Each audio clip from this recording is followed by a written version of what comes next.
Gavana wa kaunti ya Machakos Wavinya Ndeti amesisitiza kwamba ni lazima serikali wasikilize vijana wa kizazi kipya cha Gen Z iwapo inataka maandamano yanayoendelea yakome. Kulingana na Gavana Wavinya, vijana wanajitokeza barabarani kuandamana kutokana na changamoto zinazowakumba ikiwemo ukosefu wa ajira.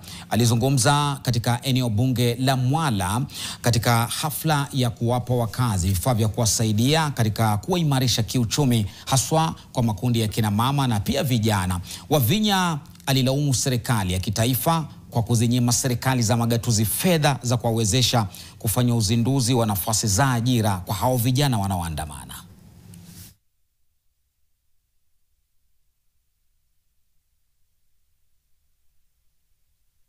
Kuna wale Kenya walifanya maandamano peacefully. Wengine wakakuja wakaingiliwa na gunzi.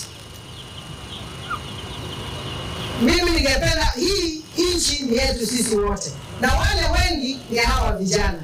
Kwani ni nini? Hata kwa nyumba yako lazima usikize watoto wako, si ndio? Lazima usikize watoto wako. Hawa watoto tuwasikize, tusaidiane.